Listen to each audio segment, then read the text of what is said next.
Hey everybody, Kaysha here, and today I am here with my friend Jennifer Guskin, and we need your help. We are right now working on advocacy for combating human trafficking, and here's why. So we'll give you a little bit of background of our story and why we're doing what we're doing. I was adopted as an infant by a couple who sold me throughout my childhood. I have been to Epstein Island and on multiple Lolita Express types of flights as a child. After I went public, Child Protective Services opened a substance-exposed newborn case, even though all tests came back negative, and they told me that if I wouldn't stop posting on social media, I would never see my daughter again. I started to connect how I was adopted as an infant and then sold throughout my childhood, how many other children who have been through the adoption, foster, and CPS pipelines have also been trafficked to Epstein's Elk. And as many of you guys know already, based on the work that we do at the Karis Project, I'm an American Indian born in Canada under the Jay Treaty. My father and I were exposed in the improper contagion mitigations for the COVID pandemic in early 2020. As a result of this, I lost everything: a house, cars, corporate assets, jobs. Bank accounts were shut down in Canada, and I fled to the US as an American Indian, fully documented, and was trafficked by rogue agents in ICE and other agents in the government, and forced to live with single American men. I was even imprisoned for 7 months initially, and then trafficked throughout the states. Put on full surveillance tracking and wasn't allowed to leave the city, house, or state without permission, or work without permission. And that happened for many years, and I was on and off the streets because of that, and in and out of shelters. And that is just a small example of what many go through in this trafficking system, be it the family courts or otherwise. So that's why the Karis Project will be going to DC to speak with representatives and do live reporting. We're also going to be in contact with other families who are dealing with human trafficking, and through the CPS courts or through any other means, lesser versions of trafficking, and doing reporting on them live and otherwise. We will also be working on we ultimately want to shine light on what's going on with the trafficking here in the US. And we also want to meet with various agencies in DC, and we'll be going back and forth for training sessions and other things so that we can be better equipped to help people deal with resolving some of the issues that we're seeing. We will also be putting forth petitions in government to help people get justice, and that's something that we have been working on already so far. We have some petitions that have recently been filed in the state of Colorado, Michigan, Texas, and Arizona, and we will be continuing. But we can't do this on our own. We will be traveling to events and training courses, as well as DC on a consistent basis. We also have to get acceptable equipment, such as computers, cameras, interview gear, etc. There will be other miscellaneous costs that would also be like gas, food, and rooms if necessary. So that is why we are working towards combating human trafficking, and that is exactly why we need your help. We cannot do this alone, and most what the Karis Project does is on its own dime. And so we do love and appreciate each and every one of you that support us and all the work that we do. As many of you know, we also live stream on Lindell TV every day. And everything we do, like I said, is on our own dime. So we appreciate all the love and support and all the people who do donate. And we would very much love and appreciate that still. Thank you everybody for your time and considerations. And thank you for all the support. And we will catch you guys in the next one, and hopefully we might see you guys in the future and come across you and maybe be able to do some great things together.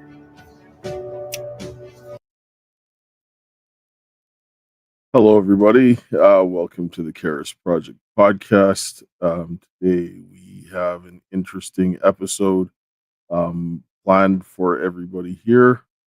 Kaysha, you want to just kind of fill people in on what's been going on with you?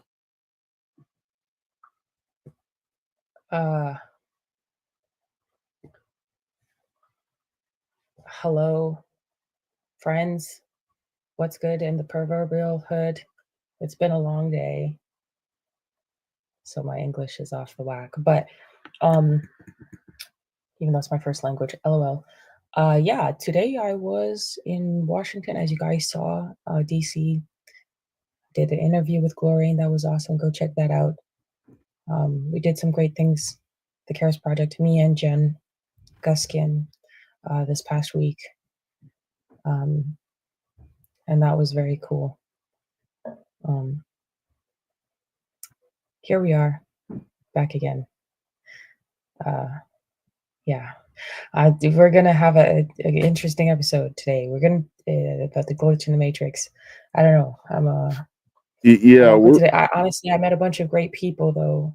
To be fair, I met a bunch of great people and survivors, and I'm coming to more reality. I think that's why I'm a little bit, slow right now. I'm just coming more to reality of life. Every time I go to these events and meet more people, life is becoming more clear to me, and the importance of like having good men in your life and the difference in the way that you operate. And when you have good support systems around you, it's incredible experiences. But anyways, go ahead. Yeah, today we're going to be looking at more of the effects of what's happening. This is nothing necessarily to do with any of the people that we're going to be looking at as people. It's more of the effects of the actions, because actually one of them I quite like what she has to say a lot of the times when I listen to what she says. But we're looking at a generational gap. We're looking at 3 different performers in the adult industry. Some of the former, Lisa Ann, which is older, she talks about some of the stuff and the issues that were raised with some of the younger one. And then we're going to look at a clip or 2 from Angela White, who's a millennial. And then we're going to start off with Lily Phillips, who is a Gen Z. She's a Gen Z. Yeah, she's a Gen Z. She said this on the interview. So we're going to look at this because this is not about them themselves, but it's to indicate something that's an issue that we've identified. A lot of people identified, even people within the industry. And this is kind of what we're going to focus on, because everybody should agree with what we bring across today, because if you don't, it's a big problem. So let's get to it. So let's see. Let me make sure that this is the right clip that we bring up first, because we just want to listen to some of the things that are being said in this interview. Yeah, so that's the first one. This is an interview that I saw with Lily Phillips that I came across, and I was like, what? When I heard some of the stuff that went on, and it made more sense. So let's just start. Let's get to it. To give people a little bit of background to you, you've said you had a picture-perfect childhood, you've got amazing parents, you've had a very happy upbringing. Yeah. So my parents are both together. I have one older brother, and we just had the perfect upbringing in a little village. No kind of past trauma or anything like that. My parents raised us perfectly. Just honestly, it was perfect. You say your parents are really supportive of what you do, and people just don't believe you when you say that. Yeah, so it's tricky really, because they were super supportive when I went into OnlyFans. They understand that it makes me really happy. I'm not hurting anyone, I'm safe. So they thought, kind of, why not? It was only till I took things to the next level and started doing more porn and these kind of events that's when they don't quite support me doing these events, but they support me and they'll always love me and have my back. That's kind of how I describe it. And when you say they don't support you doing these events, what events are you talking about? So I do big sex events where the members of public can come to and join in. So I have sex with quite a lot of gentlemen or women. And yeah, these events for all ages above 18, for anyone to kind of show up. And can you explain why they don't support that? I think they just don't find it necessary. It's not something they would have chosen for me to do. I don't think any parent wakes up and goes, I want my kid to be a porn star when they're older. But they understand that it makes me happy. So they, and also they understand that I am an adult and a woman, and I can choose to do what I want.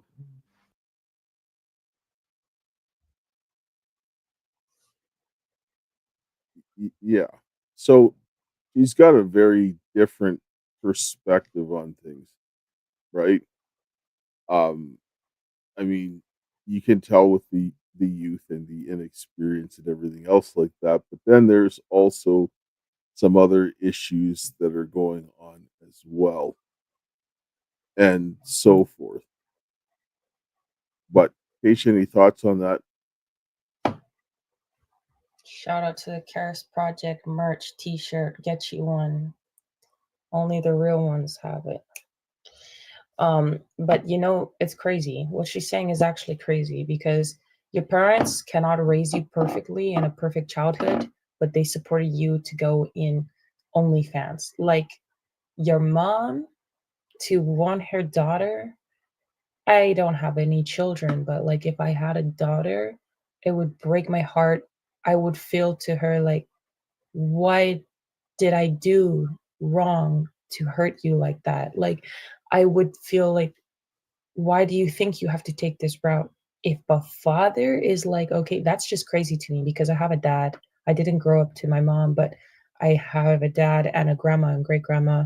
Well, my great grandma passed away, but like they raised me still, and everything was about protecting my purity and my innocence, like so that I don't have to be traumatized like unnecessarily. Like they wanted me to have boundaries for myself and protect myself from bad people.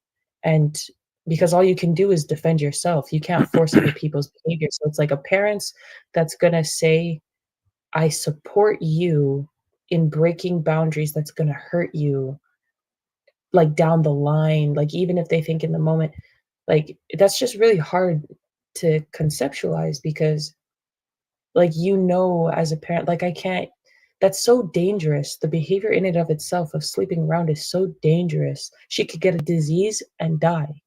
She could get hurt. She did get hurt. The other girl had to go get a reconstruction surgery. Was that It's with like, her or was that with Bonnie Blue? I can't even no, remember. her friend that came with her. It was her that did that thing. Oh wait, you're saying Bonnie Blue is the different girl? This girl is not Bonnie Blue? No, I Oh, can't. I have a oh, hard time telling them apart with them they doing a look the lot of same. their stunts and so forth. But what I Okay, want, but the it still is possibility to get that badly hurt. yes, but I want people to listen to what she says in this next clip, right? So this, she said she had a perfect upbringing, but then she said, listen to this. Your generation, Gen Z, has grown up with pornography being easily available on smartphones. How do you think that has influenced you? Honestly, I probably watched pornography first when I was maybe 11. And so I've always known about it. I've always knew it was a thing. And I always thought it was very normal to watch. And I personally don't think pornography is a bad thing in moderation. I just think it's when younger adults have a lot of access to it, that's when it does become a problem. But if you started watching it at 11, Yeah. I mean, that is so young. Yeah. Can you describe how it has influenced you and your brain and your outlook on sex? You know what? It actually made me really sex confident and learn a lot of things. I mean, that's mostly how I learned through pornography. And I do think it has a positive effect on me, just in terms of like understanding things a little bit more. Right. But as we know, what we see in pornography online can be extreme. Is not normal. It depends what type of pornography you're watching. That's what I would say. Okay.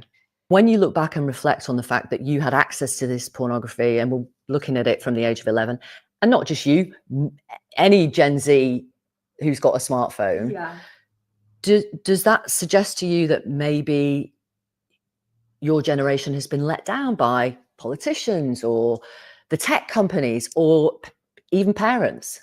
I think it's hard because sex is a part of life, and I don't. But not when you're 11. But I think you should be learning from it from that age. I do believe that, because that's when you start to think about things like that. But learning maybe not via learning, pornography? yeah, maybe not learning from pornography, but I do think understanding it more from that age would be helpful. Is there a direct link between you watching pornography as you grew up and the decisions you've made to do what you do now? I think maybe. I mean, I don't know a life without pornography.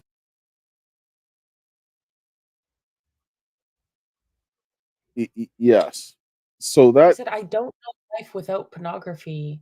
Who introduced her to pornography? Was it at school? Like when I was at school and they showed us like in a sex ed class, the cartoon videos of the people jumping in bed together naked? Like, was it that kind of introduction, or was it a friend or like a family? Like, how was it? Like, that's weird. she's 11 years old. That's what I'm talking about. Right? Like, she's like, well, it's made me more sex confident. You're a child. You were 11 years old and you were consuming pornography. Now you see how she does. She's like, well, maybe other kids shouldn't have it, but it was fine for me. Do you like? The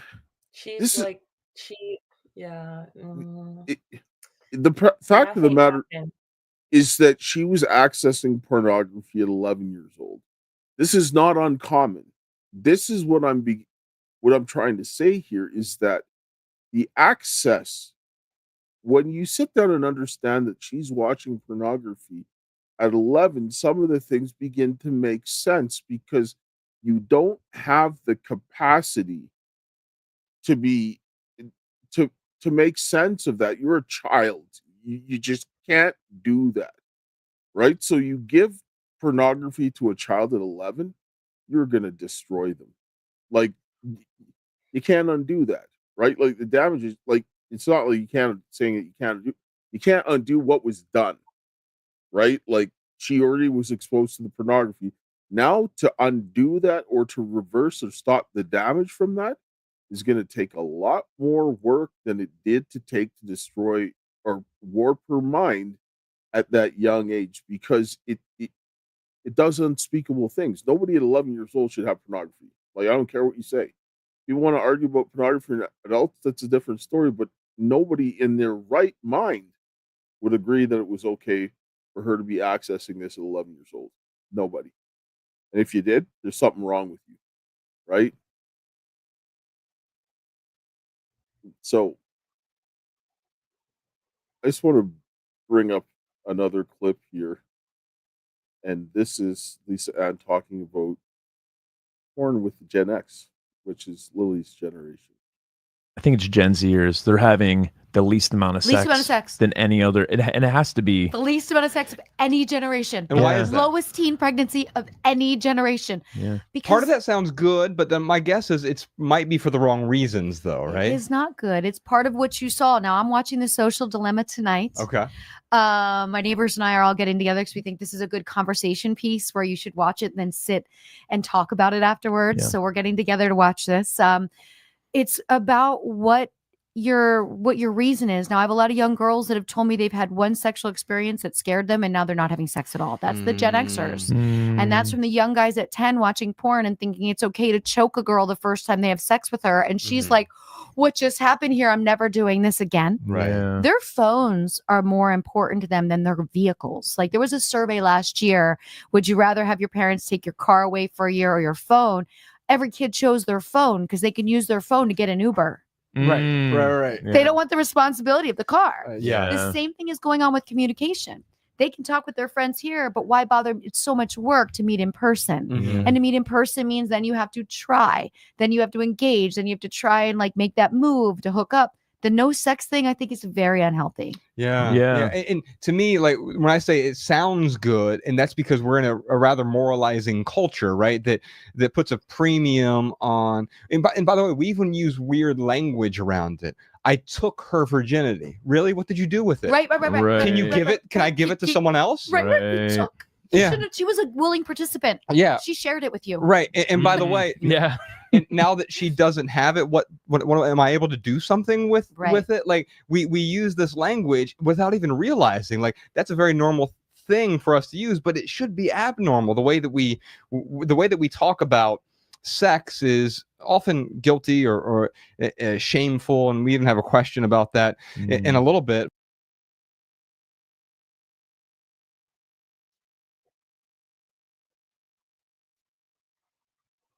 Sorry. So they talk about the issues that they're having with the sex or the low sex because of what's happening. And she talks about the boys strangling the girls and stuff like that because he's watching porn from at 10 years old. Now you're looking at a girl who is watching porn from 11 years old, right? And so now this is something that you know, this is something that's an issue. It's a very big problem.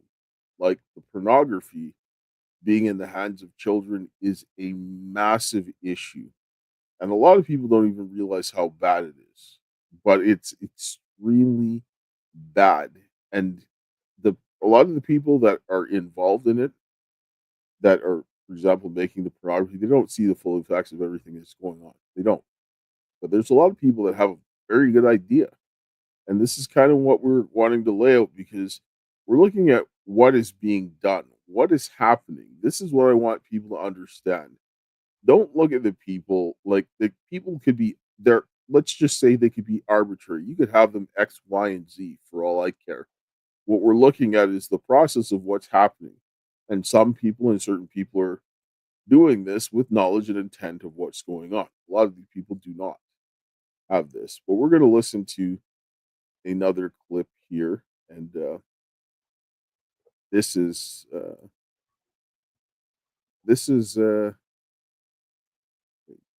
the right one here. This is the right one. This is Angela White. She is a millennial. She did her thesis on sex working and so forth. But I'm bringing this clip up because now you're looking at her doing something for a specific reason.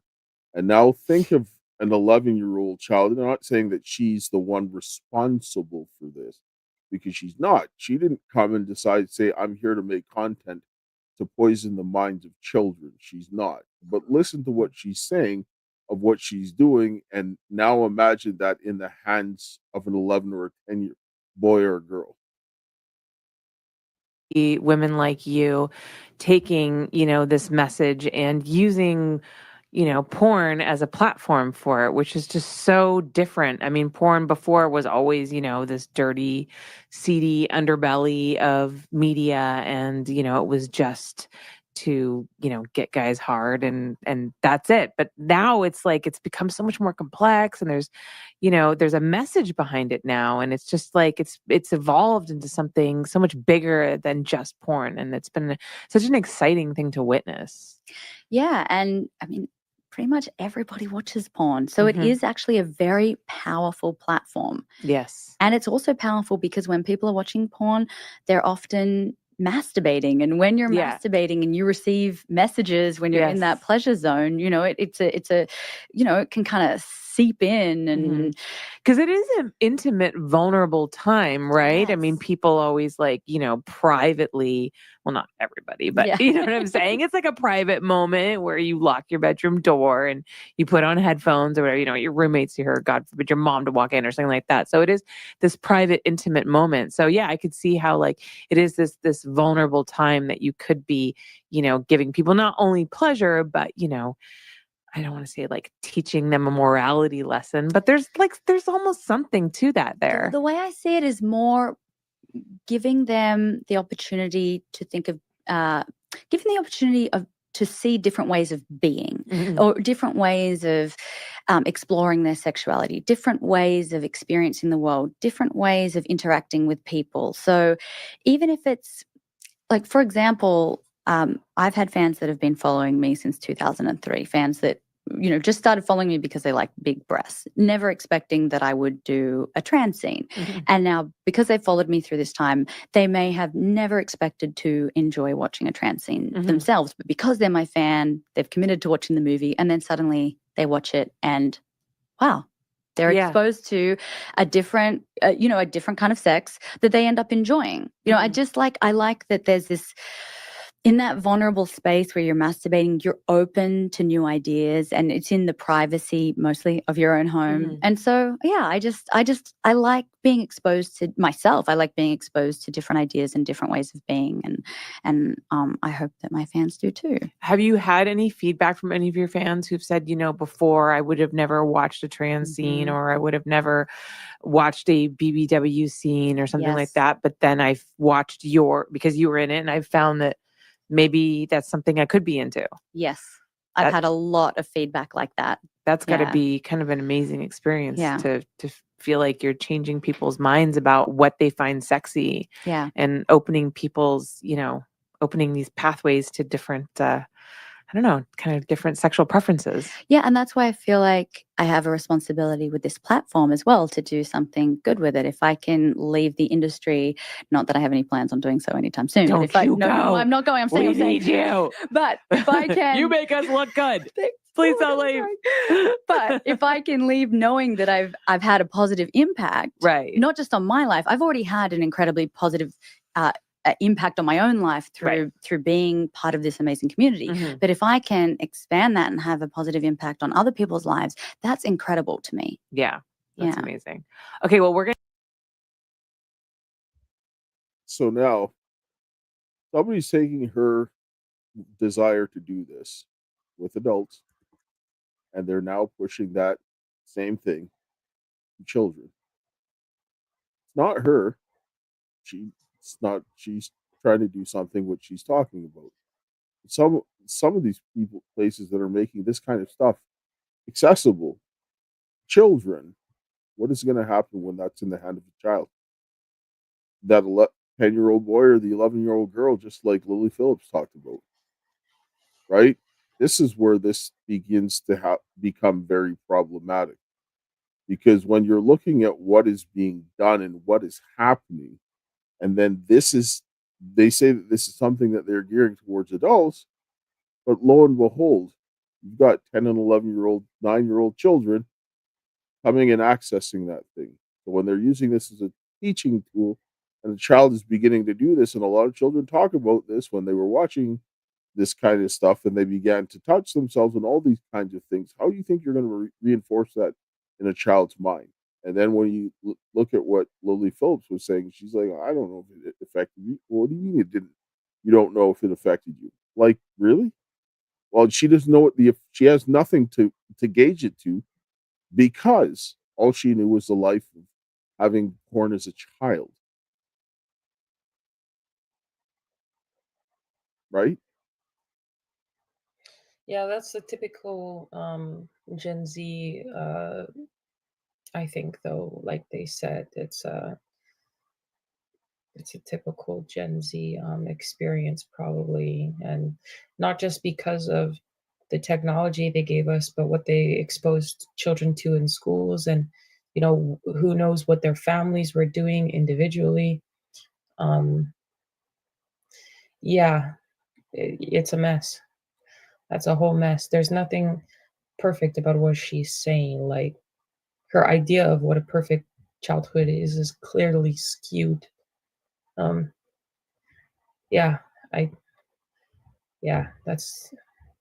crazy to me, honestly.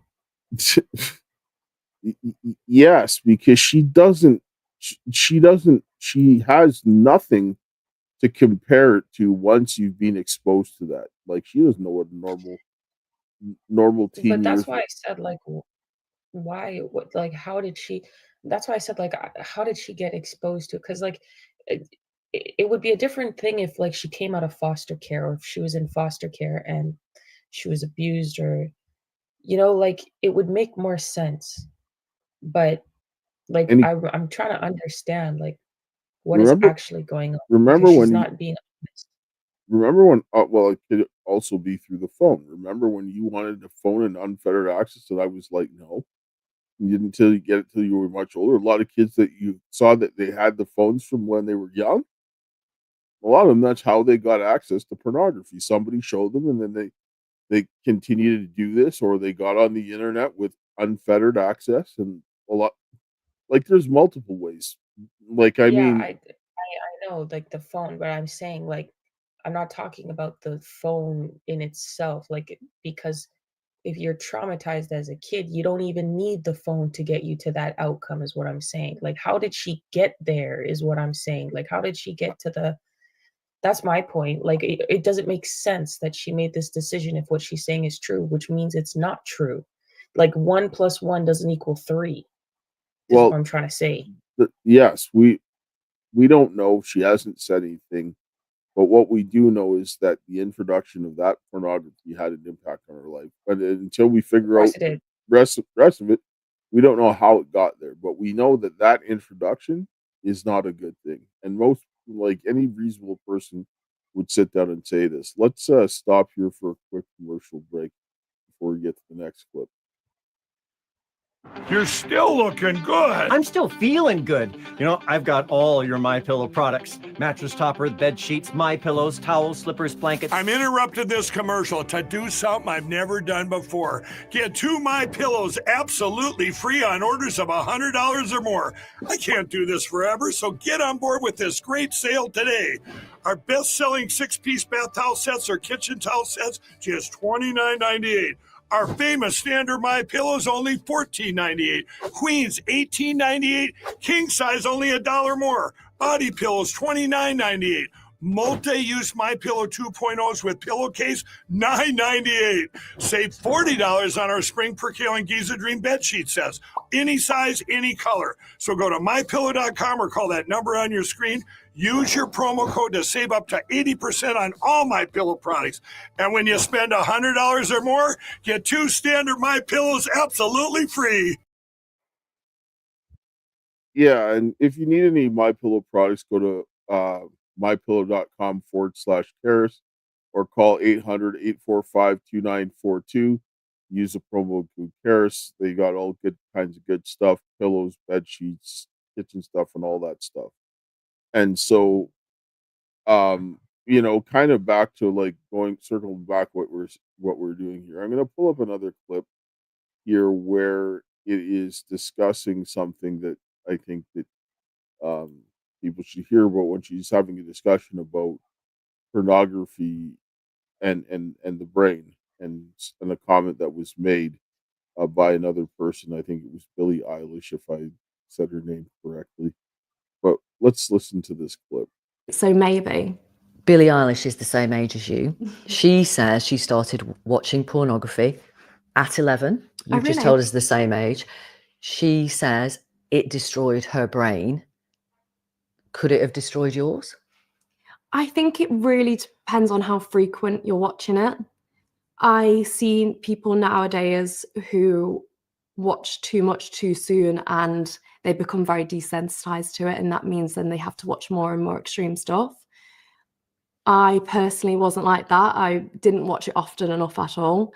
So I don't think it's destroyed me personally, but I do believe it's destroyed people my age, 100%. Can I ask, do you see yourself as a feminist? I do, yes. Yeah. In what way? Well, obviously, a feminist means you want equality between men and women. And that is honestly what I'm striving for. I mean, it shows me just being in this industry how we don't have that yet. And that is something I'd love to get to.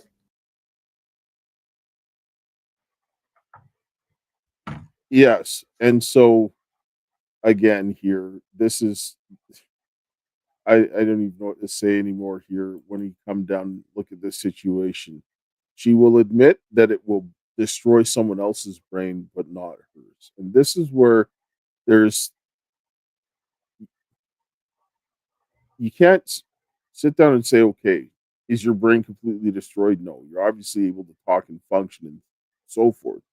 But has there been damage? Of course there has been. And this is where we have to start looking at the things, because Like she said, she has nothing that she can compare this to. And the fact of the matter is that when you give a child pornography at that young, it will impact their life.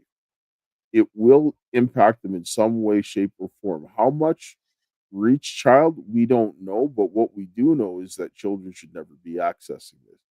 100%. Any thoughts on this, Kaysha?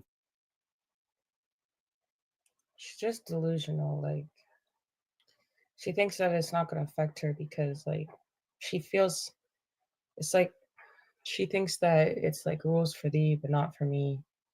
And she thinks that, she can, for some reason, separate herself from it. But obviously, she can't because I never seen, like, there's people who watch porn all the time and they're not going out and recording themselves sleep with 1,000 men in one day. Like, she's brain is clearly destroyed, and she doesn't even have rational thinking at this point. If she's going to say stuff like this, she doesn't have the ability to self-reflect and be like, you know what this is doing is actually harming, what is actually harming me and hurting the way that I,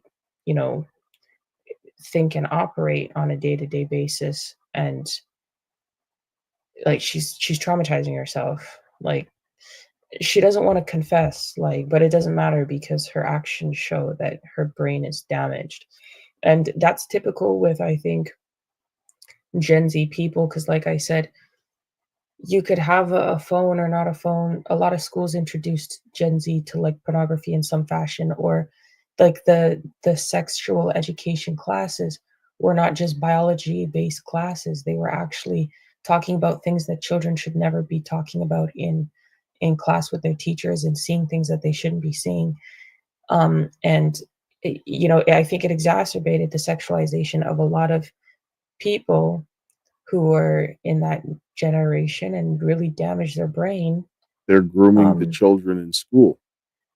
Yeah, they're grooming, and a lot of kids like went AWOL after like we started having the sex ed classes. Like, a lot of kids started acting out like physically and intimately with other kids. So it's like, it's on purpose. Like what Lisa Ann said, that our generation sleeps around the least, or there's less children. I don't know if that's because they're sleeping around less or they're just killing their babies more, because I feel like there's hoes everywhere. I don't know, but I do understand what Lisa Ann said about women's being so traumatized intimately that they don't want to even risk the experience. So that makes sense. But at the same time, I think, I don't know. I think what I see both ends of it. I think what you're seeing is a lot of girls that are not having sex because they're afraid of what's happening. And then you're seeing some girls going the other way that are becoming extremely hypersexualized. And that this is creating dreams. Yes. Right. And so this is something that we have to sit down, because when you start going to extremes on things, this is where you start to have very bad problems very fast. And this, what she said, wait, before you continue, sorry. Something she said, it made her confident sexually. Why would she need sexual confidence at 11? Someone did something bad to her. It sounds like she had a bad experience. What kind of an 11-year-old would say, I need sexual confidence? Why would she think that way? Why would she be sex conscious at 11 years old? That's why the lady was like, at 11. Yeah, she said that. Yes, she did. So yeah, something happened to her. She doesn't want to talk about it. I don't believe she's as innocent and perfect life as she's talking about. I think she had something. There's no kid. What 11-year-old says something like that in their mind? It made me sexually confident. Why? Why did you need that at 11?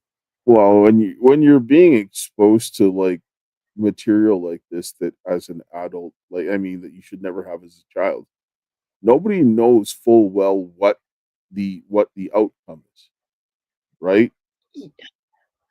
But at 11, you're not. Nobody knows the full extent of the damage. Like, you can't sit down and say, okay, if I expose little Johnny to X amount of porn at 10 years old, that this is going to be the result. You don't know that. Nobody wants to do an experiment like that because it's nasty, right? Like, It's unethical. Yeah, it's disgusting. Like, It's yes, beyond unethical. Disgusting. Yeah. it's like demonic, straight out. Like, so nobody really knows how much or how little it's going to affect somebody, but you know it's going to affect them, and it's going to do bad things to your brain. It is wrong. It is Yeah, but sorry, go ahead. yes, you shouldn't do it. Right? I Shouldn't mean, be done. I'm just saying that it seems to me that her looking to the pornography for a sex confidence was because of an initial problem of something else that led her to look for a different solution. And that's why it doesn't make sense to me. There's information missing clearly. I don't know the woman, but there's clearly something wrong with her. Something like she's clearly lying or delusional or like, something. I don't know what it is, but the math is not math. You'll start listening to things and beginning to sit down and see things. But let's listen to another clip from her. And what do you think of those guys? What were they like? A lot of them were lovely, honestly. Just very, very regular guys. We had lawyers, we had policemen, we had people flying from Sweden, Eurostar from France, a couple from America. Like they were just bang average guys. And if your older brother or your dad turned up to be one of those 101 men to have sex with someone like you, what would you think of them? If they're single, it's their own free will to have sex with who they like, and all power to them. And why do you think they all wanted to be anonymous? I believe it's because a lot of them had jobs and family that they wouldn't want to find out that they do this. And I think that's totally fair. Do you respect those men? I do. I see them as regular men wanting to have a good time. I don't think too much deeply into who they are. Do you think they respected you? I think a lot of them did. Not necessarily all of them, but yeah. And how did you know that the ones who didn't necessarily respect you didn't? I think some of them disrespected my choice to have a time limit on our sex. And that was when I thought, you're not respecting this, that this is, for me, these are the rules, we have sex for this amount of time, we film it, and those are the kind of rules. And that's when I thought, maybe a couple are disrespecting me.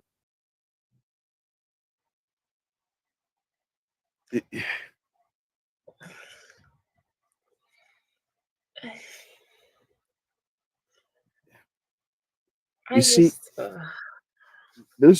is one dynamic that once happens when you, for example, watch pornography and so forth. And you're doing this as a child. You're having a one-way relationship with someone. You're having sexual gratification with someone who can't respond. It gives you a tendency to start objectifying people. And this is where, at a young age, your brain is not going to be able to process this. And when you begin to start looking at the way that, like, her and I guess the other girl, Bonnie Blue, they're basically just using these guys as props to make all their bag and so forth. This is extreme objectification of a human being. And when you look at the fact that when you're looking at the ability to just go ahead and not think of somebody else and so forth, because in other places they would pay people. These guys are training them to come up, line up for free and whatever else like that. Come do this, and I'm going to make my 6 or 7 figures every month, and you're going to just get nothing, and you're going to come in and bag your face and all of this kind of stuff, right? Like, I mean, this is a wrong mindset, right? I mean, regardless of whatever, but you can start to see where some of these things potentially could be this way. I don't know. I'm not a woman. I'm just looking at some of these situations. But when she tells me, and out of her own mouth, that she said at 11 years old she was watching pornography, I have to start asking questions on how did this affect her life. And when I start seeing some of the decisions that even other people that are even in this industry are saying that, what are you doing? Because of some of the things that they're doing, it becomes problematic. So go ahead. Thoughts? I mean, I don't know what to say. I think she's lying. I just think she's lying. Obviously it's gonna be bad. I think it's clear it's gonna be bad. That's exposing a kid to something like that. But that my generation, I think it's kind of like a slippery slope kind of thing, because my generation, I feel like, cares about everything but nothing at the same time. And that sounds very strange, but I think they're desensitized and far removed from a lot of things emotionally, and they just really don't care. There's a lot of things that they literally just do not care about, and that's one of them. And maybe they don't understand the effects fully, but it's not normal to think the way that she thinks. Even a rational human being would realize that they're being affected by watching pornography, and the level at which she's processing information and operating tells me that not only is she affected by the decisions that she was making, but she didn't grow up in a home that was actually creating the circumstances for her success. She was not in a home that was actually helping her, or else she would never have come to these conclusions. She would have been able to reason that, what she was doing was hurting herself. So I have so many more questions, as she's talking, but at the same time, I want to be careful with what I say, because it's she's lying. Well, she's obviously, I think she's hiding something. She's not saying everything, right? She's saying whatever needs to be said, but she gave out information, and generally people don't. Or she might not even realize that what she's saying is not true. I don't know. Well, I mean, there's a lot of reasons, but I'm just going on the stuff that I can see and that I can kind of follow what's going on. But this is something that I want kind of people to sit down on this next clip that she starts to talk about, right? You get masses of hate comments. You've said you are screamed at in the street. What kind of abuse do you get? All kinds. I'm disgusting. I'm dirty. I've had every comment underneath the sun. I mean, I can show you a few of just a little bit of the hate I've had. So I will start off. The things females will do for money. Disgusting and sad. Whores must be destroyed. Whores must be destroyed? Yeah. Does that make you feel unsafe? Or? Not really. I guess it's just whores long. Disgusting, ugly, mid-whore. Don't you have a litter box to go clean? You're actually ugly, sorry. So these are just a little bit of a mix of comments. Does it bother you? No, not really. I think everyone's going to have their opinions, especially when you have so many viewers. You're always going to get some kind of negativity. I wanted to ask you if you think the rise of women creating pornography on OnlyFans is linked in any way, and it may not be, and I'm not suggesting that one is the cause of the other, but is linked in any way to the grotesque discourse online about women. 100%. Yeah. Really? I feel like as you've seen the growth of more OnlyFans and more pornography being pushed out on social media, you've also seen a growth in these red pill men who push out very opposite views. It's two very extreme things. And the red pill, for anyone who doesn't know, supposedly, I mean, it's from the film The Matrix. You take the red, you choose to take the red pill. Is that where it's from? Yeah. Oh, really? And that apparently, as a man, it wakes you up to the reality of men being oppressed by women and feminists. In the manosphere, there are people who say the more you have sex, the more diminished you are. But I think there's always been women like me who have sex. It's just the difference is now we talk about it online and we're open about it. So there you go. She then says that the OnlyFans is causing the hatred towards some of the women online. And then they mention the red pill and how this comes together. And what you're seeing is two sides pushing and feeding at each other. And this is a big problem.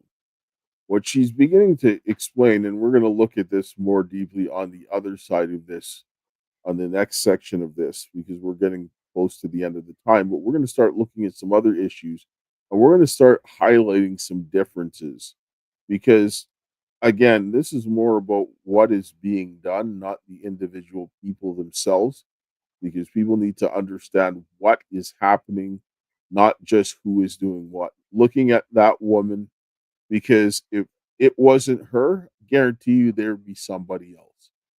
So it's not about just one person. It's about getting certain kinds of people to fill a job, because not and this isn't all just random happenstance either. So don't kid yourself, because these people are there to make money, and some people, and I'm not talking just about her, talking about other people who are making money, who are trying to drive these types of things in, to happen this way, right? This isn't just like random happenstance, and that everything just fell into place to have all of this type of stuff happening. It just didn't happen. So anyway, any thoughts that we have to say before we start getting ready to wind this segment down? Because I mean, at the end of the day, we need to start thinking about how these things are happening, what is going on. The fact of the matter is that this yet again is a woman who is exposed to pornography.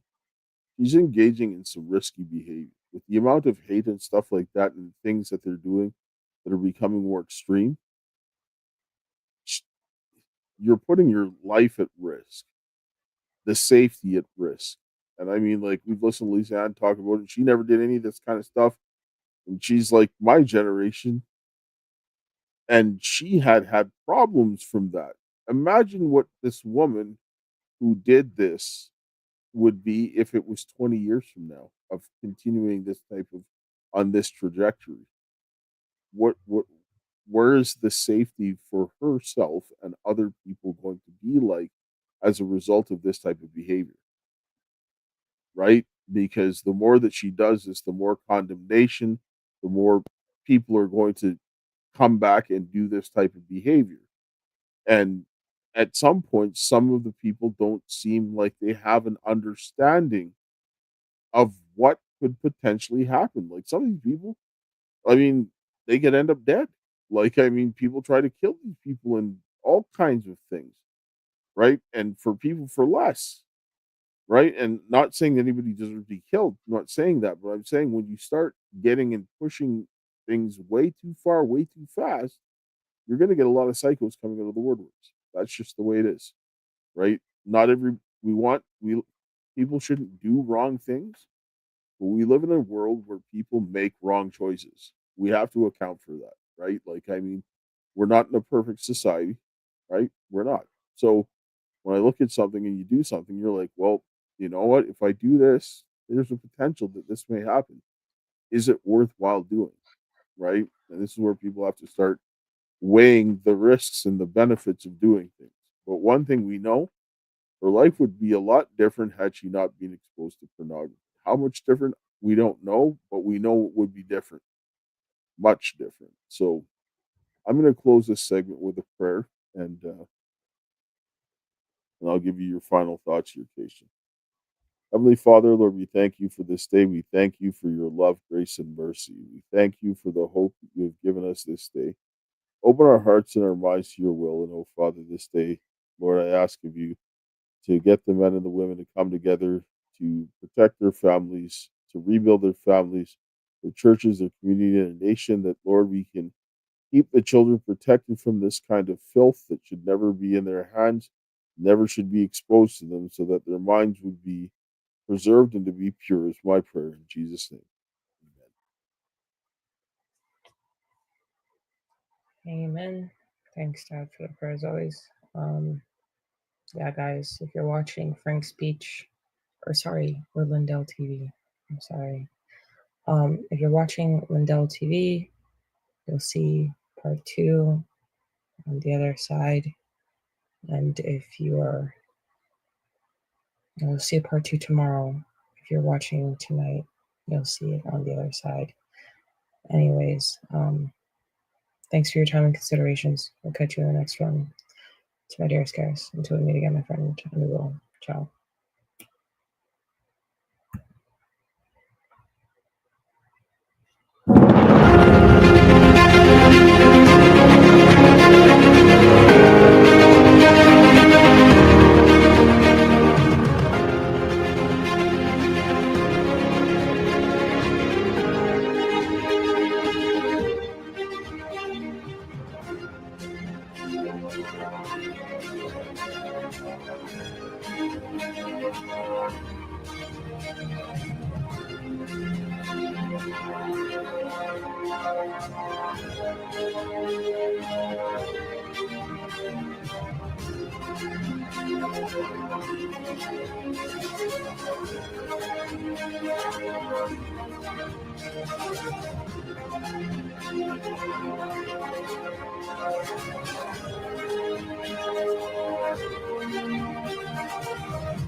Hey everybody, Kaysha here, and today I am here with my friend Jennifer Guskin, and we need your help. We are right now working on advocacy for combating human trafficking, and here's why. So we'll give you a little bit of background of our story and why we're doing what we're doing. I was adopted as an infant by a couple who sold me throughout my childhood. I have been to Epstein Island and on multiple Lolita Express types of flights as a child. After I went public, Child Protective Services opened a substance-exposed newborn case, even though all tests came back negative, and they told me that if I wouldn't stop posting on social media, I would never see my daughter again. I started to connect how I was adopted as an infant and then sold throughout my childhood, how many other children who have been through the adoption, foster, and CPS pipelines have also been trafficked to Epstein's Elk. And as many of you guys know already, based on the work that we do at the Karis Project, I'm an American Indian born in Canada under the J Treaty. My father and I were exposed in the improper contagion mitigation for the COVID pandemic in early 2020. As a result of this, I lost everything: a house, cars, corporate assets, jobs. Bank accounts were shut down in Canada, and I fled to the US as an American Indian, fully documented, and was trafficked by rogue agents in ICE and other agents in the government, and forced to live with single American men. I was even imprisoned for 7 months initially, and then trafficked throughout the states. Put on full surveillance tracking and wasn't allowed to leave the city house or state without permission or work without permission. And that happened for many years, and I was on and off the streets because of that, and in and out of shelters. And that is just a small example of what many go through in this trafficking system, be it the family courts or otherwise. So that's why the Karis Project will be going to DC to speak with representatives and do live reporting. We're also going to be in contact with other families who are dealing with human trafficking, and through the CPS courts or through any other means, lesser versions of trafficking, and doing reporting on them live and otherwise. We will also be working on, we ultimately want to shine light on what's going on with the trafficking here in the US. And we also want to meet with various agencies in DC, and we'll be going back and forth for training sessions and other things so that we can be better equipped to help people deal with resolving some of the issues that we're seeing.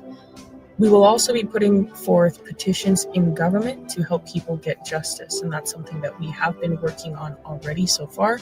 We have some petitions that have recently been filed in the state of Colorado, Michigan, Texas, and Arizona, and we will be continuing.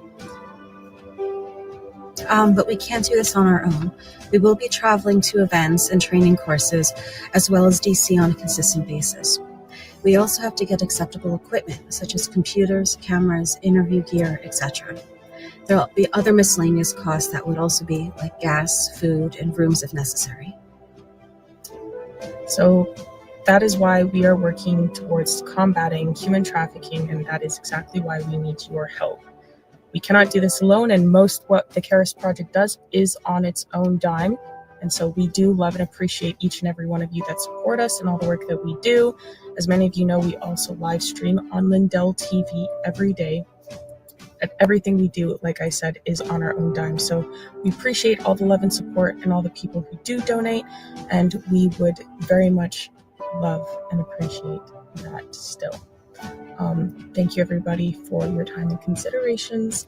And thank you for all the support. And we will catch you guys in the next one, and hopefully we might see you guys in the future and come across you and maybe be able to do some great things together.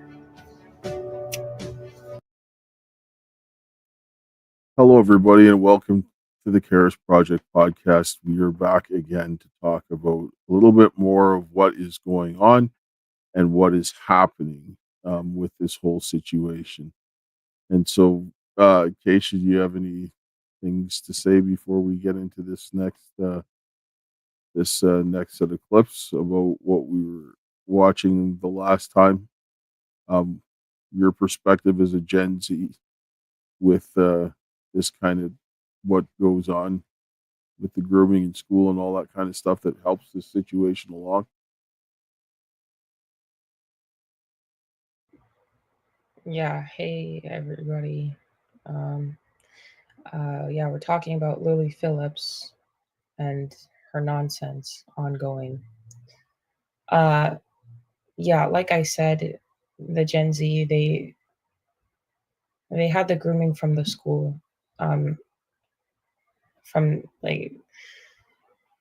grade 3 or 4. They had what do they call it, sex ed classes, and the stuff that they showed students there made them act out. From what I saw and what I remember, if she's a Gen Z, then that could have contributed. And the fact that she said that watching pornography at 11 gave her sexual confidence, which makes me think that something bad might have happened to her, which would make me really sad, because why would a kid need a solution in that way? I have a lot of questions in my brain,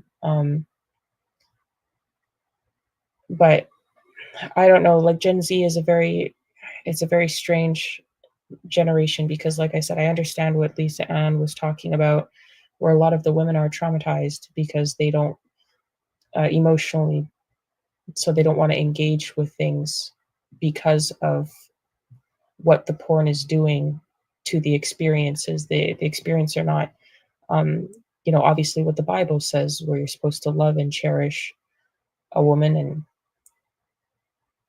so they're doing very backwards things. They're either becoming gay, like Lisa Ann said, or they are going the opposite end extreme and trying to find a different level of taking back power and control through sexual experiences. And it's doing a lot of damage. Our generation, the Gen Z, in a lot of ways is cooked. And then on top of it, her parents gave her the okay to do a lot of the, I blame the parents.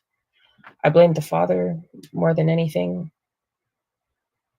because the fact that her parents said that they support her and they're okay with that, that makes me really sad. Like, it's irritating me. Like, I'm very irritated listening to this. It makes me very angry. Like, I don't want to like be a D-bag, but like I'm very irritated. Like, I'm tired of seeing this kind of stuff and hearing about this kind of stuff. Like, it's a consequence nobody wants to deal with, actually.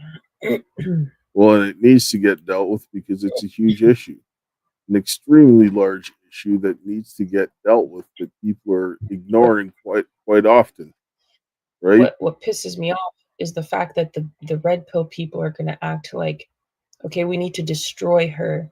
We need to destroy all the whores. Okay, why aren't we destroying the predators who create her?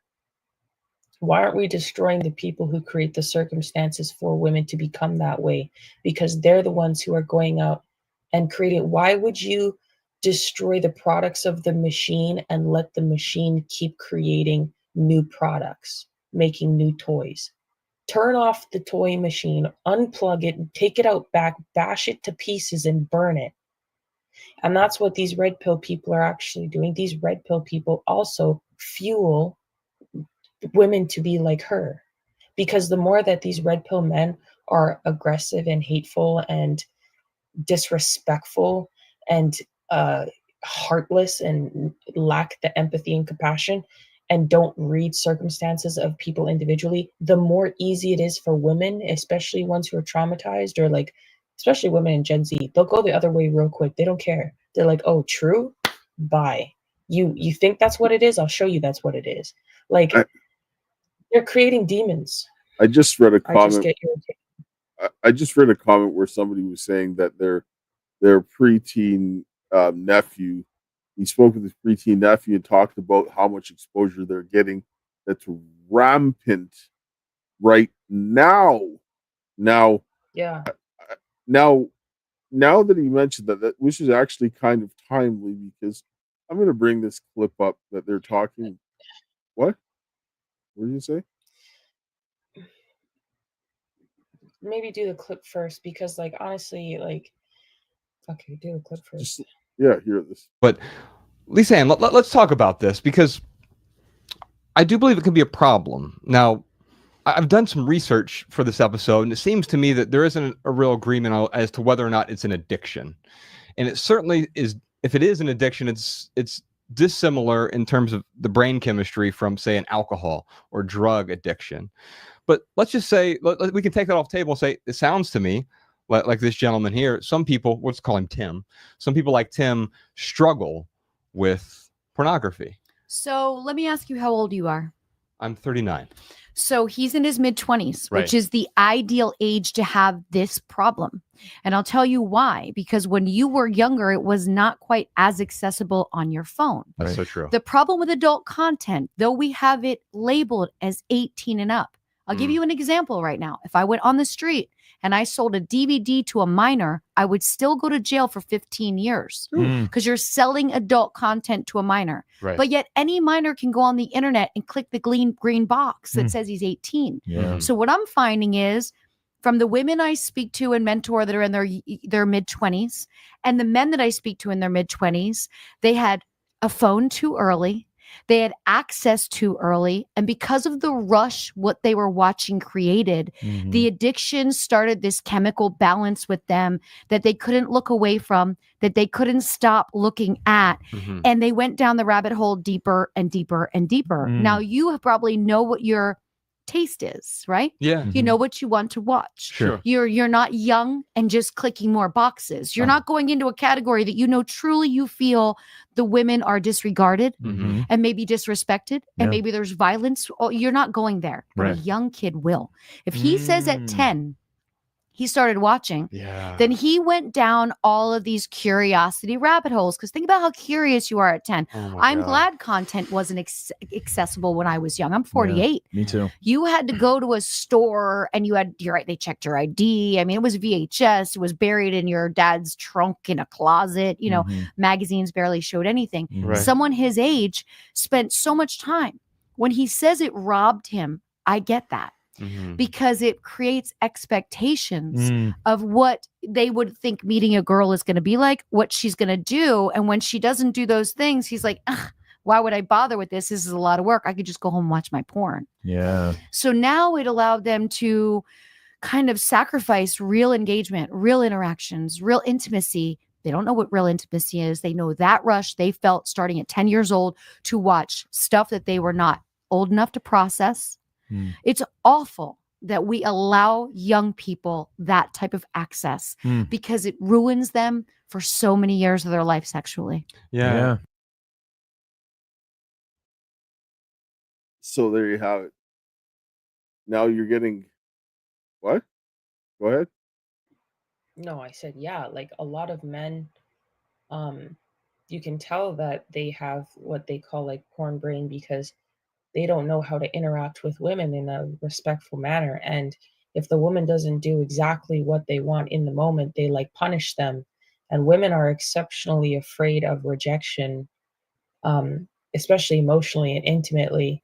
And I think our generation has boatloads of women that are extremely traumatized emotionally and intimately, and they just don't want to do anything with men whatsoever, which is why I say, like, especially if they're traumatized, like, which is why I mentioned, like, at the beginning of the other stream, like, I the more I go to these events and meet women who are survivors, the more I understand the need for good men. And that's why a lot of the women in my generation, I think, also hate men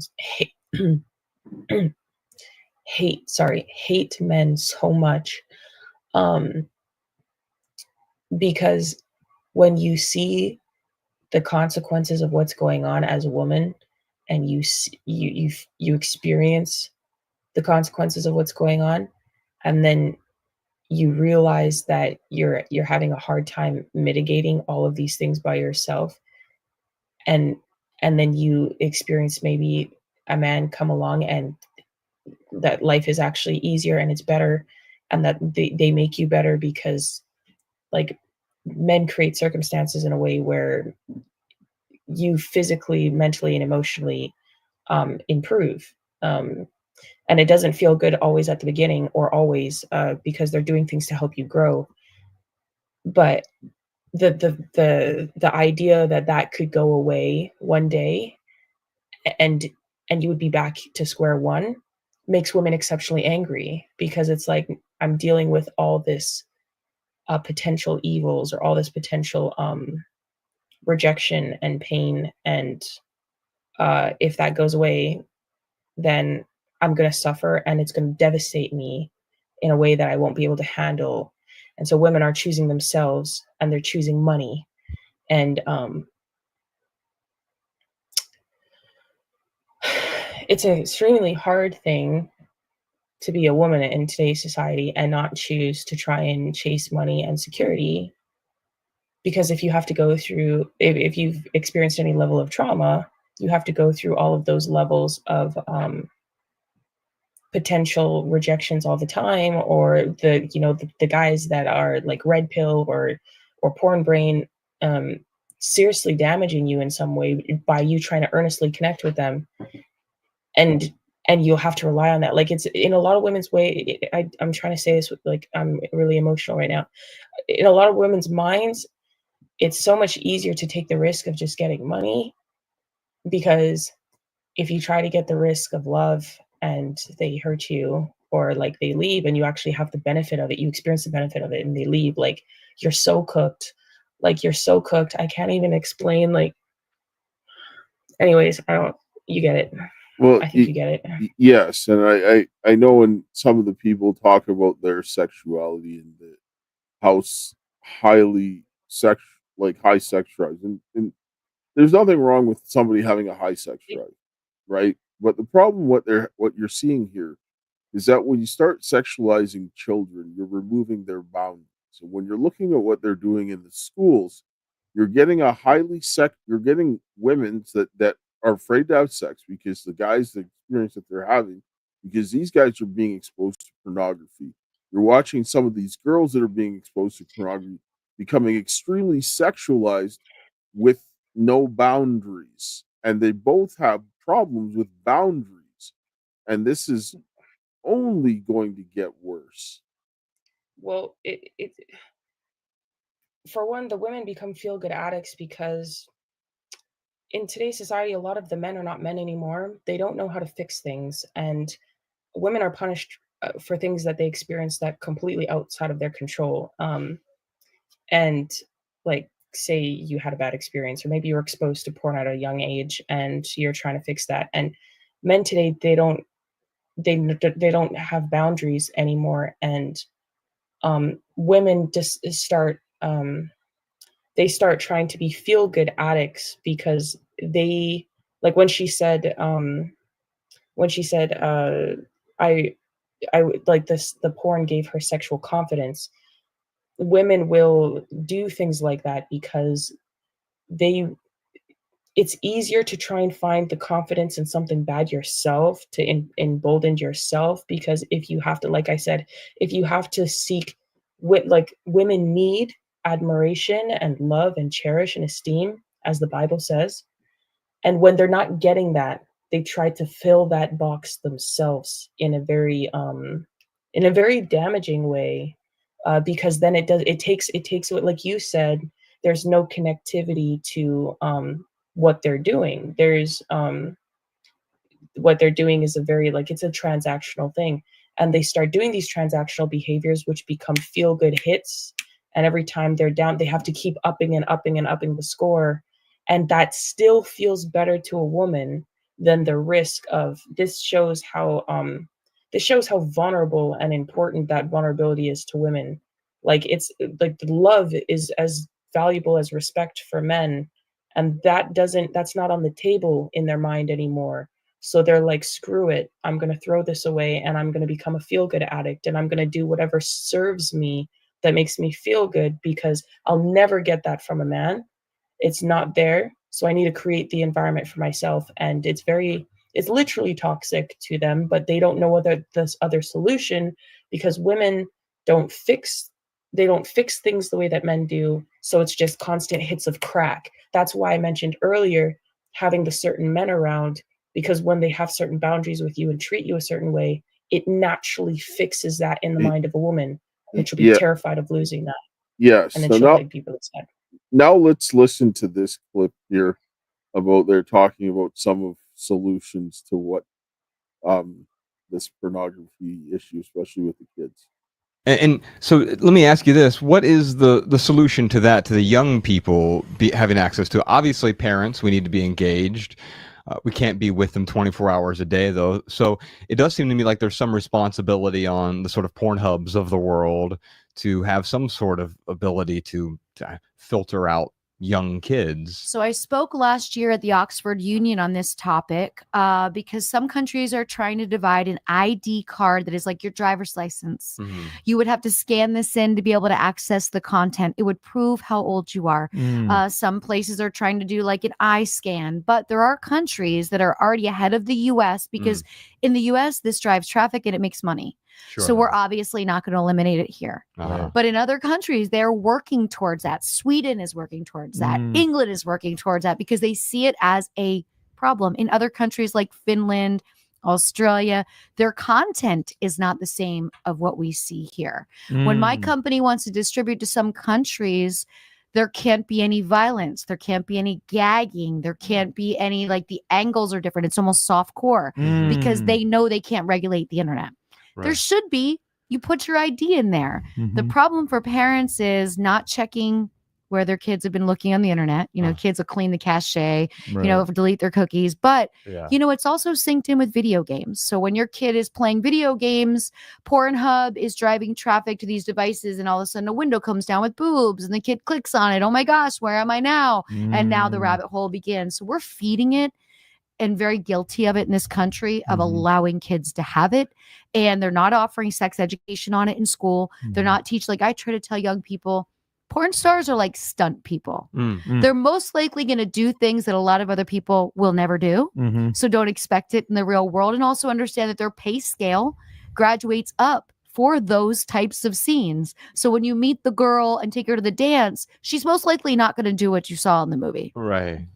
Yeah. The stunts, that's a fascinating way to put it, right? Because the truth is you can watch and enjoy, you know, a Tom Cruise stunt double do, or maybe he does some of his own stunts, I hear, right? But regardless, you can watch that. But when you try to replicate it yourself, you often get hurt. Now,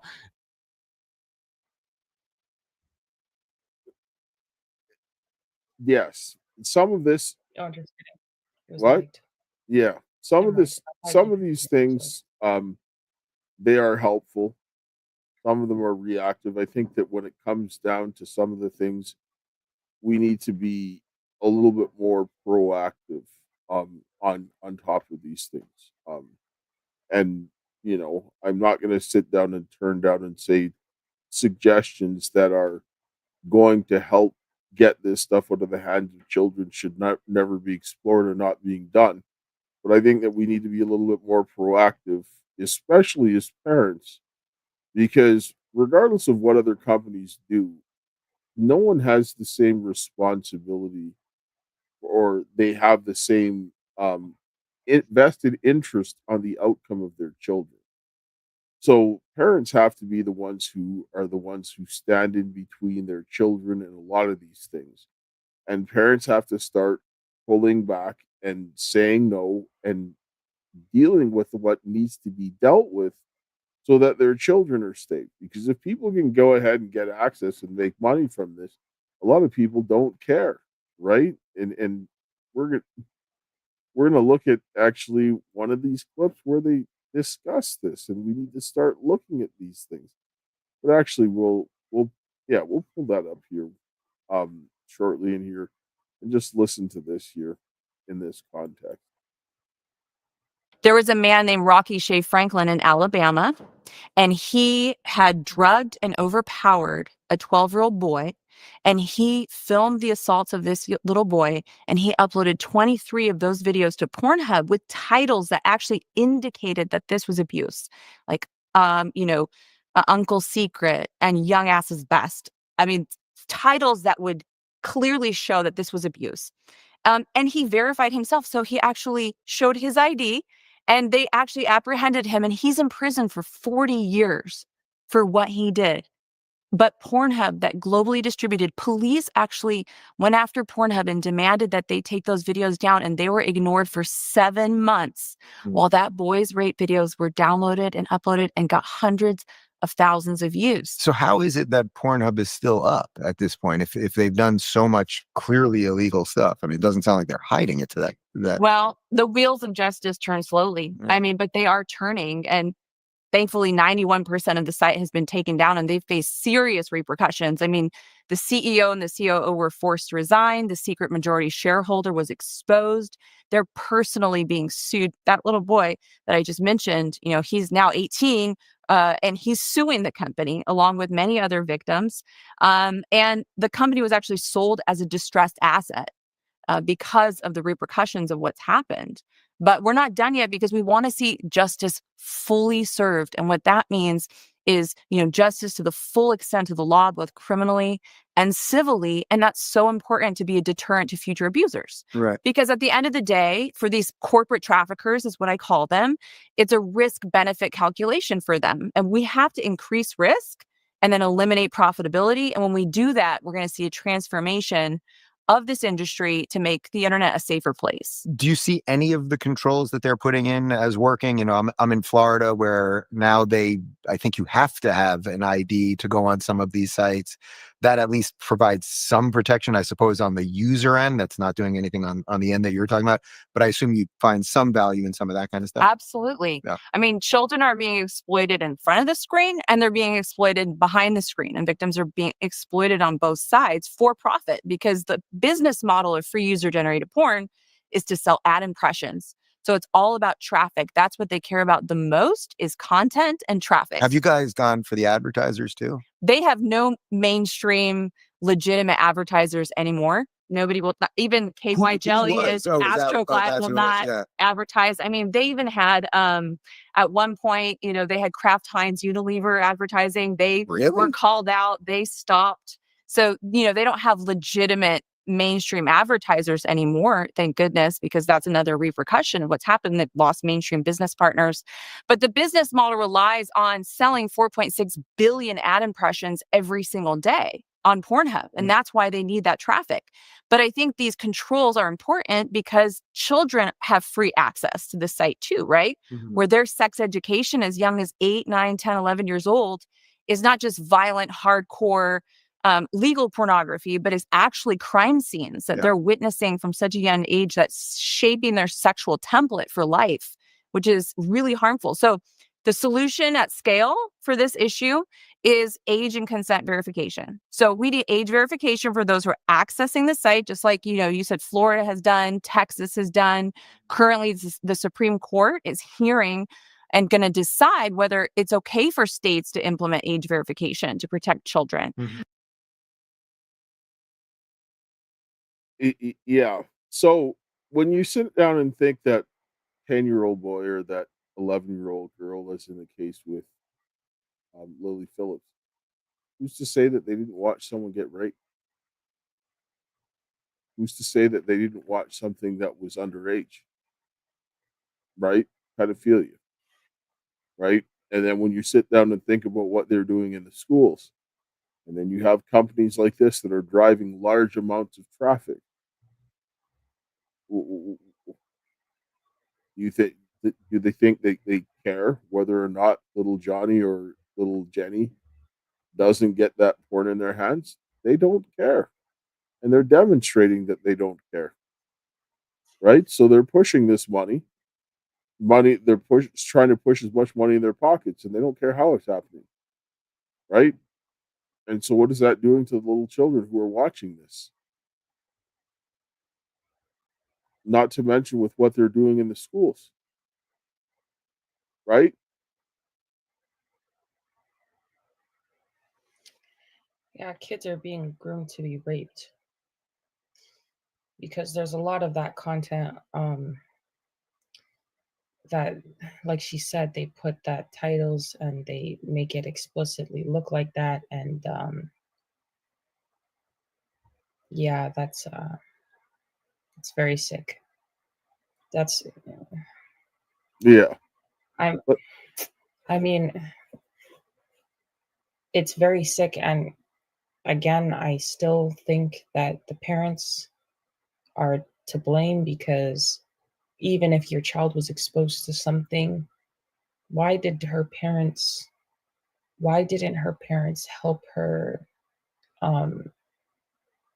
Like, why didn't her parents help her, like, fix, like, I can't understand, like, I don't understand why her parents didn't help her fix that issue for her to just be back as I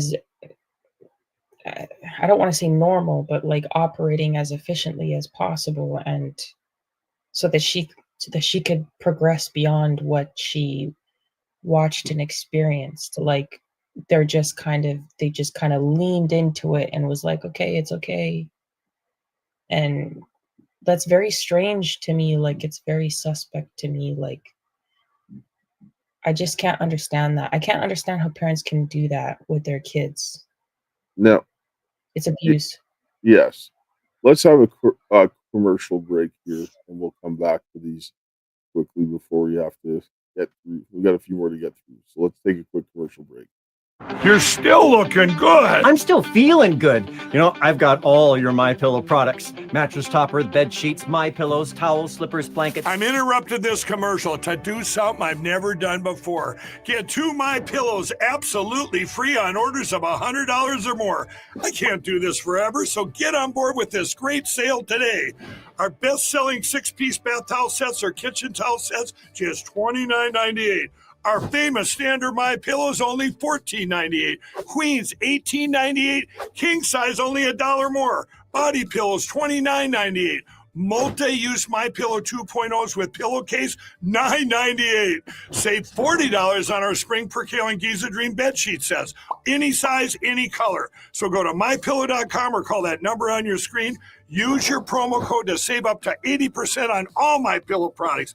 And when you spend $100 or more, get 2 standard MyPillows absolutely free. Yeah, so anybody who needs the MyPillow products, go to mypillow.com/Karis or call 800-845-2942. Use promo code Karis. So yeah, good stuff. They've got all different kinds of stuff. Go check it out. Support a good cause. So now we're looking at this whole situation. You've got a situation where they're now people are profiting off of people being raped, sexually assaulted, abused. Children are watching it. Then you're sitting down and you're looking at what's going on inside of our schools. And this is where people have to start thinking about this. While they're pushing this, and people like Pornhub are putting up things of people being sexually assaulted and so forth. You've got people like this inside of your schools. .org. It's short for virtuous pedophiles. Not virtuous as in they're better than everyone because they're attracted to children, but virtuous like having moral standards and a sexual orientation that they have no control over, like the rest of us. Before you get all worked up, I'm talking about pedophilia, not child molestation or rape. Pedophilia is the sexual attraction to children. It's a paraphilia. There's a link to more information about it in the description, videos I've made in the past explaining the kind of human diversity and development. Molestation and rape are different.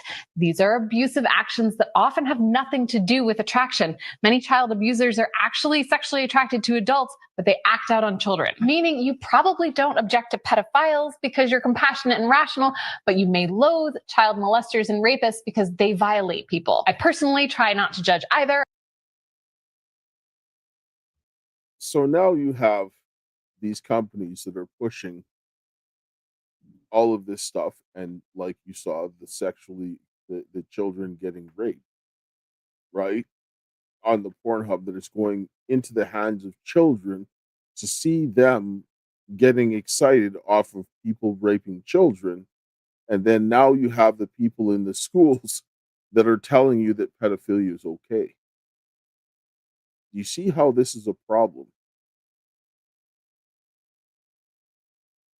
And the women that are involved in this, they are not going to go and put their work in the hands of children, but there are companies that are taking what they're doing, put them into the hands of children, keep pushing them down. And how Angela White said that it was a teaching tool. And as they began to be in that sexually aroused state, then it would then move them over from one thing to another to see something that they might not that they might think that they would experience that they wouldn't think that they would. And she talked about this gearing this towards adults who were giving her feedback. What is that going to do to a child? When companies like Pornhub are putting this in the hands of children, what is it going to do? And then you have people like this, that woman we just watched, that are there now telling your kids that pedophilia is okay.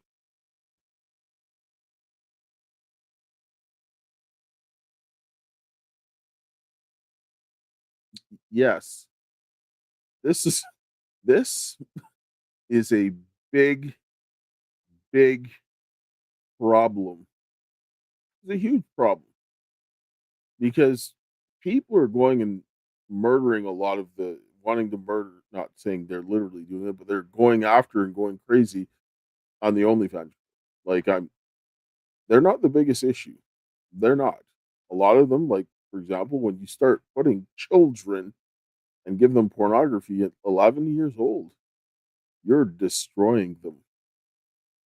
You're setting them up and you're putting them in a position with no boundaries. And then you have people like that woman inside of the schools that are going ahead and teaching children all kinds of filth. Right? This is a recipe for disaster. Right? Because you're watching here, we're going to bring up another clip here, and we're going to listen to them talk about this situation. And like I said, Angela White, she's a millennial, so she's between Lisa Ann and Lily Phillips, and you can see the difference between Lisa Ann, who's a Gen X, and then you watch Angela White, who is a millennial, and then you watch Lily Phillips, who's a Gen Z.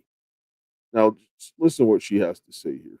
It kind of struck me about how you are very much about empowering other women, and you're not that kind of, because there's a lot of girls in this business that are super competitive and really like to put each other down, and you're definitely somebody who seems to really seek to unify the industry, which I think is really great. And I felt that was very much reflected in what Asa was saying about you. Thank you. So what are your views on that? Well, I feel like we really need to be unified. We need to be part of a community, and we're already so maligned and hated by the outside world. Well, not all aspects, but there's so much shame in our society when it comes to sex. And when you commodify sex, and when you are empowered and use your own body in whatever way that you want, if you sell sex in whatever form, you're going to be maligned even further than if you're just expressing your sexuality without commodifying it. And that's another reason why I love shows like AVN, because it's an opportunity for us to celebrate each other and celebrate our industry and the good that we do for ourselves and for the community. Because if we don't celebrate us, who's going to? Yeah. Everybody loves to watch porn, but nobody wants to admit it. Yeah. So, and nobody's going to fight for us but us. Right. So that's why I feel like community is so important. And it's just part of my history as well. Like coming into the porn industry, being in this adult community with like-minded peers and sex-positive people, it's the first time in my life where I felt like I can truly be myself, where I've truly felt accepted as the sexual being that I am, and supported in the sex that I want to have. And I was not supported, in high school growing up. Right. I was not. I was criticized for every way that I expressed my sexuality. So in porn, I can finally speak my truth. I can be who I am. I can just genuinely be me without worrying. And I want everyone in the industry to feel that way. So, yeah, I mean, I would say that there is some competitiveness, but it's not as bad as maybe other industries, to be honest. I think Tommy Pistol actually made a good point when he accepted his AVN award at the start of the year. He said, we're a family, but we're a family, you know, like there is a sense of camaraderie, community. Yes. We can always endeavor to do better to support one another, but I think that we're doing a good job. And with what you said there, the competition is actually going to get worse. And the OnlyFans platform is going to make it worse as you see the things starting to change and the economy gets worse. And when you're seeing things like when they're talking about empowerment, now what she's doing to go ahead and push boundaries, other people are using what she's doing, like the people of Pornhead, to push this to the hands of children, like, for example, Lily Phillips, who is 11. They got into her hands and seeing this boundary pushing stuff by people like her that she didn't want to put in the hands of children, but the people at Pornhub certainly didn't care, wanted to make money, so they're driving it like Layla Micklethwait said to the video games where they're going to pop up and they're going to see this boundary pushing stuff that would be pushing boundaries of adults and putting it to children. Not to mention they're going to see children being raped. You're going to be seeing people like that woman in the school grooming the children, and you're seeing where this is going, right? Because Angela White, she's not sitting down there and saying, well, I want to put this in the hands of children. She's not. She's not. She's talking about adults, and she's talking about what was happening to her and wanting to empower women. But then when you're starting to empower women that don't have boundaries, that have been groomed to go and be with no boundaries and have been exposed to content where they've been seeing children being raped, and that's what their boundaries are, that becomes a huge problem. And then you have the guys like at Pornhub that are driving this traffic out and pushing more of this content into the hands of children. What is going to continue to happen? That is a massive problem. Elizabeth said, why does the women in my generation, they they never say no, and then they say they were abused because they were watching probably a lot of stuff also that showed that kind of tendency, maybe, that produced that type of result. Because if you're watching porn from the age of 11 and you're watching people, maybe a child being abused on camera, and you're being groomed and you don't know, or you know, the barely legal, which looks pretty much the same in your mind as a child, um, then you're watching that this is the only normal response. And then when you put yourself in the situation, then you're getting the abuse, but you're letting it happen because you've groomed yourself into letting it happen. But then you're traumatized, so then you don't want it to continue, so then you stop. It's like, and then you're going to go one way or the other, though, as a female, like completely AWOL, like Lily Phillips, or you're like, and keep trying to find ways to empower yourself to find, like, sexually by doing more of it, so you can have the proper experience that you're looking for, but you'll never find it. You're going down like a black hole. And then or you go the other way and you don't want anyone to touch you ever, which leaves you both in the same position almost. So yeah, this is interesting. And it also affects the people who, like, you work with, like Elizabeth and Vic Legina said, because then you have people come on set, they agree to do things, and then, you know, they leave, and then people get sued, or they, you know, there's posts about them made about how they, you know, abused somebody when everyone agreed and signed papers or whatever. And, you know, this makes a lot more sense now.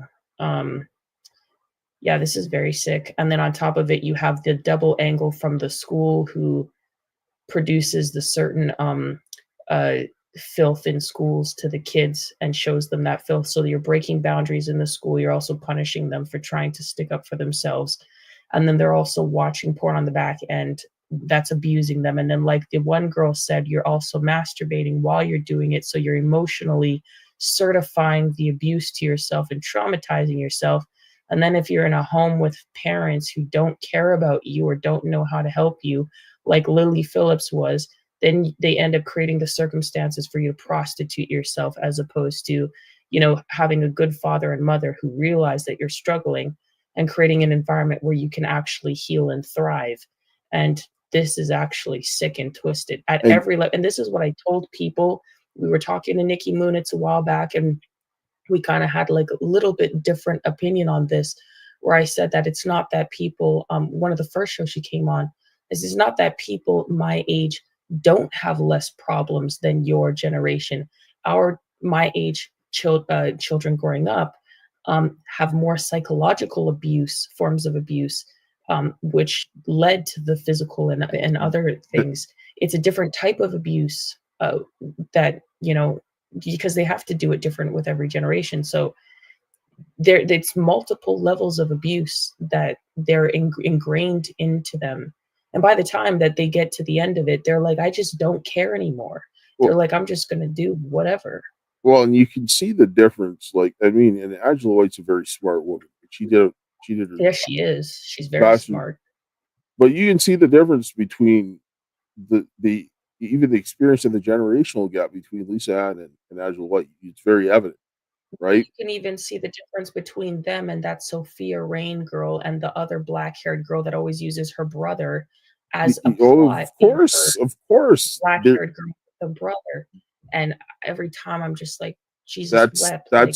This is what I'm saying. Worse and worse. Exactly. As that exposure increases, you're watching this. Now listen to what we have quickly, a couple more clips to go through. Listen to what Lisa Ann says here, and then we're going to play our final clip. And did you ever struggle with guilt or shame at all, before or after? I struggle with everyone else's. You know, everyone else's guilt and shame was projected on me to the point where I can't tell you how many apartments I was denied access, banks I was denied service. You know, in the late 80s, early 90s, as a girl in this industry taking money into a bank, there were women that would just not deal with you. They would just send you out. Yes. So I dealt with not feeling it myself, because to me, this was my choice. I used to tell people, like, you're letting this bother you and this doesn't bother me. Yeah. I'm a sexual being.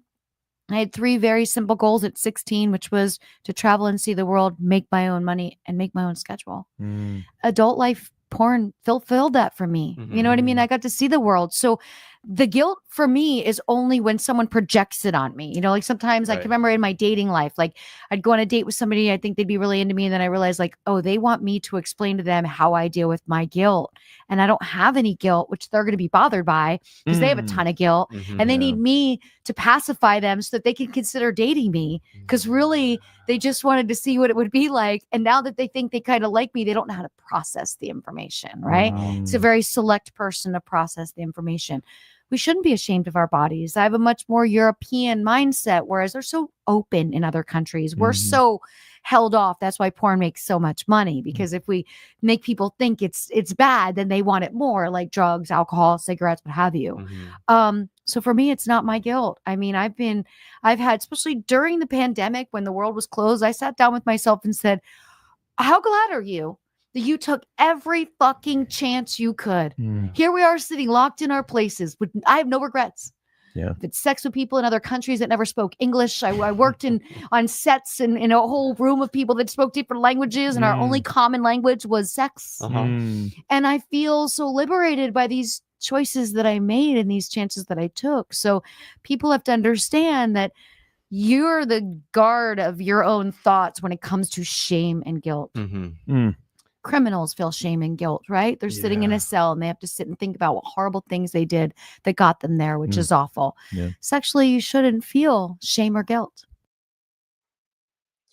I agree with her 100%. And wait, did you want to say something?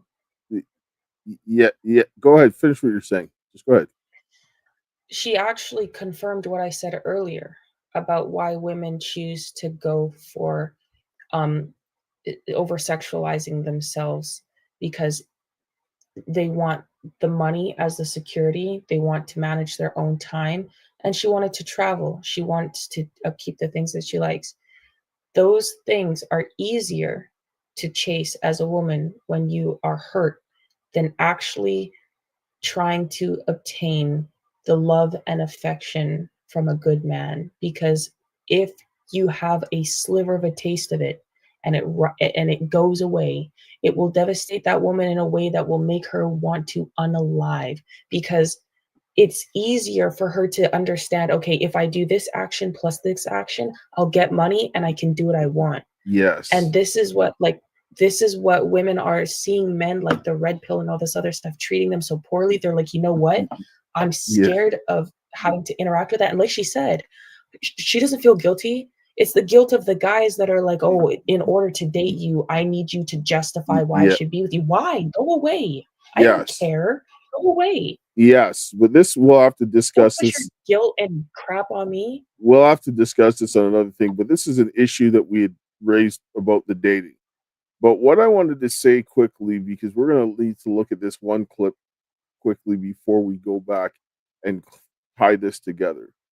What Lisa Ann said may work for her, but it does not work for Lily Phillips. No, exactly. It doesn't work. Let's look at this, and you'll see why. There's some breaking news. Alberta Premier Danielle Smith has acknowledged for the first time that there's a serious pedophile problem at the highest levels of some of our institutions here in Alberta, including Alberta Health Services and the College of Physicians and Surgeons of Alberta. In 2021, the College of Physicians and Surgeons of Alberta gave medical licenses back to 2 pedophiles who had been arrested by RCMP for sex crimes against children, young girls as young as 5 and 6 years old. These guys were arrested for possession and distribution of child pornography. The college gave them their licenses back while simultaneously they were stripping the medical licenses of doctors who were treating their COVID patients successfully with ivermectin, doctors like Dr. Daniel Nagase. Even yesterday, Alberta's media, like the Edmonton Journal, came out in defense of these child sex abusers, running a hit piece on me and attacking me, trying to smear me and damage my reputation for pointing out the pedophile problem in Alberta. So this is where this comes together. You see, the government is also protecting pedophiles. That Pornhub is also in Canada. They're pushing and driving traffic for pedophiles and putting rape in there. They're putting in the hands of children. Now they're getting women that are in there, like, because Lisa Ann, this was not happening in her day. But now it started to get more exposed to women like Angela White, who's a millennial. Now you're looking at Gen Z in Lily Phillips, who's had pornography, and how many other girls that are now having their boundaries taken. The government is protecting the pedophiles. They're pushing the grooming of the pedophilia in the schools. They're sexualizing the children. You're getting content of children being raped. Then these women are going out and they're either A, completely turning off, or B, they're being hypersexualized and they're going into that same industry with that same being wired for pedophilia being pushed by the people who are driving the traffic. And this is why we have a problem. And it goes all the way up to the government. And then they don't feel guilt because it's natural in the woman to turn off that emotional response when she doesn't think that she'll get that love and affection from a man, because she wants to protect herself and guard herself. So if she does action A, action B equals getting money and what she desires without having to go through the potential rejection and hurt from a man. And this is this is so sick. And this is so sick. They're using the women by grooming the women from pushing the sex into the children's hands. They're making a generation of women that are going to go out and groom more men and destroy them. And the red pill is feeding off of them to go and force more of the women into that situation. And they've created a vicious cycle. And this is why that they need criminal charges, and they need to put the brakes on this getting into the hands of children, because this is only going to get worse. And with that, I'm going to close with prayer, and I will give you your final thoughts, please. Heavenly Father, Lord, we thank you for this day. We thank you for your love, grace, and mercy. And Father, this day I ask of you in the name of Jesus to open our hearts and our minds and help the men and the women to come together to rebuild our families, our churches, our community, our nation, and that we would come together to protect the children from this evil filth that is being pushed upon them this day, is my prayer. In Jesus' name. Amen. Yeah, thanks, Dad, for the prayer as always. Sorry, guys, I was so irritated. I didn't see the big picture until now. Honestly, this is very disturbing. I'm just going to say really quickly, for the women who, women need to do the hard thing. Women need to do the hard thing. It sucks. It hurts. It's very scary. But the consequences of doing the easy thing down the road, you don't want. You don't want that on your conscience. You don't want that on your spirit. You don't want the effects of that. And we're seeing the effects of it too late. It will suck to try and engage with the latter, which is gaining the love and direction and affection from a good man. But you'll come across good ones in a way that even if things go a different way, you're going to be so grateful for knowing them. You're going to be a better person. You need that character development. I just, this is crazy. I'm sorry. We need to do better. Anyways, we'll catch you guys in the next one. We're going to have to talk about this deeper in another show. Thank you for your time and considerations today, guys. Appreciate you. Love you very much. Thank you for good night. And to my dearest Karis, until we meet again, my friend, and we will.